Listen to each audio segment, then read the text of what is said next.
औज़ु बिल्लाहि मिनश्शैतानिर्रजीम बिस्मिल्लाहिर्रहमानिर्रहीम। शुरू अल्लाह के पाक नाम से जो बड़ा मेहरबान निहायत रहम करने वाला है। अस्सलामु अलैकुम वरहमतुल्लाहि वबरकातुहू। मेरी आज की इस वीडियो का टॉपिक है अल्लाह ताला सबसे बेहतरीन पैदा करने वाला है। अल्लाह ताला कुरान पाक में पारा नंबर 18 सूरह मोमिनून की आयत नंबर 14 में फरमाता है, फिर नुत्फ़े को हमने जमा व खून बना दिया, फिर उस खून के लोथड़े को गोश्त का टुकड़ा कर दिया, फिर गोश्त के टुकड़े को हड्डियां बना दी, फिर हड्डियों को हमने गोश्त पहना दिया, फिर दूसरी बनावट में उसको पैदा कर दिया। बरकतों वाला है वो अल्लाह जो सबसे बेहतरीन पैदा करने वाला है। इसी तरह एक और जगह पारा नंबर 30 सूरह अलग की आयत नंबर 1 और 2 में अल्लाह पाक फरमाता है, पढ़ अपने रब के नाम से जिसने पैदा किया, जिसने इंसान को खून के लोथड़े से पैदा किया। सुभान अल्लाह। अल्लाह ताला की कुदरत के कमालात हमें कुरान पाक में मौजूद मिलते हैं, लेकिन हम हैं कि इन सब चीज़ों से बेखबर है। हमें इस चीज़ का कोई अंदाज़ा नहीं है कि अल्लाह ताला ने कुरान में क्या क्या मख्फी राज छुपाए हुए हैं। ये पोशीदा राज है और ये उन लोगों के लिए हैं जो इस पर गौर व फिक्र करते हैं, जो अक्ल व फ़हम से काम लेते हैं। लेकिन हमने कुरान पाक को समझने से बिल्कुल दूर कर दिया है। हम अक्ल से और समझ से इसको नहीं पढ़ते, बल्कि सिर्फ़ इसको सवाब की नीयत से पढ़ा जाता है।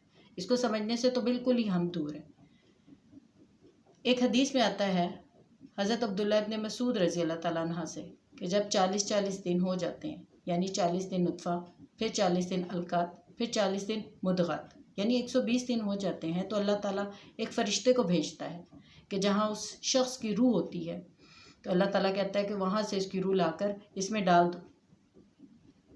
ये अल्लाह ताला ही के कमालात हैं, ये अल्लाह ताला ही की कुदरत है, ये अल्लाह ताला ही कर सकता है।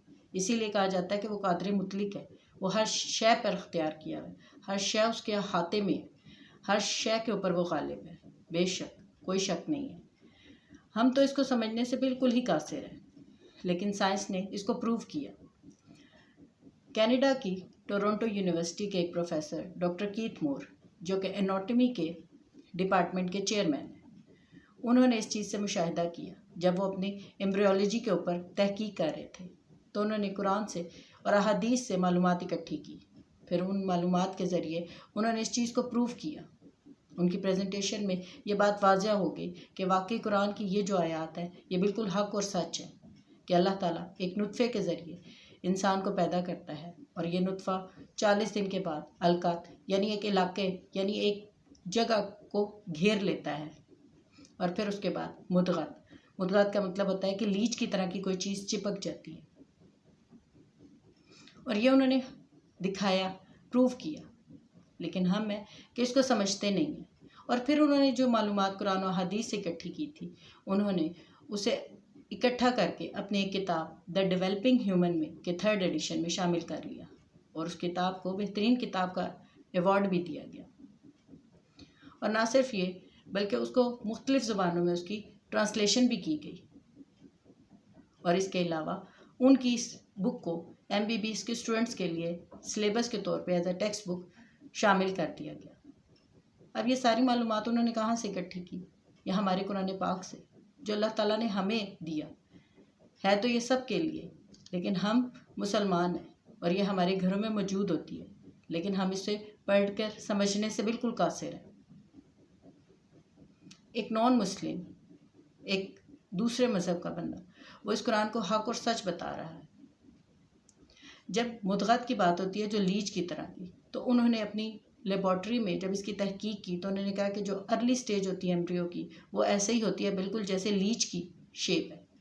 और उन्होंने इसका कहा कि वाकई ये कुरान हक़ है, और ये इल्हामी किताब है, और ये नबी पाक सल्लल्लाहु अलैहि वसल्लम पर उतारी गई। अल्लाह ने उनको इसके ज़रिए, किताब के ज़रिए इल्म दिया, और मैं इस चीज़ को मानता हूँ और तस्लीम करता हूँ और इस चीज़ का ऐलान करता हूँ। जो नॉन मुस्लिम है वो भी इसको पढ़कर अगर समझे और तहकीक करें, तो वो भी इसको बिल्कुल मानने के लिए तैयार है। उनके पास कोई रीज़न ही नहीं है, क्योंकि ये अल्लाह ताला की किताब लॉजिकल किताब है और रीज़न की किताब है। इसमें किसी किस्म की सख्ती, किसी किस्म की को फोर्स नहीं आपके ऊपर कि आप इसको माने ही माने। लेकिन अल्लाह ताला ने, सुभान जाऊँ उसकी कुदरत के, कि उसने एक एक चीज़ को बड़ी वजाहत से अल्लाह ताला ने इस किताब में लिख दिया। یہاں کی کچھ چیزوں کو، کچھ آیات کو لے کر اگر وہ اپنی کتابوں کو بہترین کتاب کا انعام دیتے ہیں تو مجھے بتائیں کہ پھر انہوں نے اس کا مواد، اس کے لیے معلومات کہاں سے اکٹھی کی؟ صرف اور صرف ہمارے قرآن پاک سے انہوں نے اکٹھی کی۔ لیکن ہم تو اس لیے اس کو رکھتے ہیں کہ ثواب کی نیت سے، ہم نے کوئی گھر بنایا تو ہم کہیں گے سب سے پہلے وہاں پر قرآن خوانی کی جائے، قرآن کو پڑھا جائے، لیکن قرآن کو سمجھ کر اس پر عمل نہیں کرنا ہم نے فیصلہ کیا ہوا ہے۔ اور جب تک ہم اس قرآن کو پڑھ کر سمجھیں گے نہیں، اس پر عمل نہیں کریں گے تو پھر ہم اندھیرے میں ہی ہیں۔ میں آپ کو ایک چھوٹی سی مثال دوں گی اس دنیا کی، کہ سمجھ لیں کہ ایک اندھیرا جنگل ہے، گھپ اندھیرا جنگل ہے، جہاں پر کوئی روشنی کا کوئی ذریعہ نہیں ہے، لیکن اگر یہ کتاب اگر آپ کے ہاتھ میں ہے تو یہ مشل کا کام کرے گی، یہ روشنی کا کام کرے گی، اور ہمارے نبی پاک صلی اللہ علیہ وسلم کی سنت اس راستے کی طرح کہ جو بالکل سیدھا آپ کو جنت کی طرف لے جائے گا۔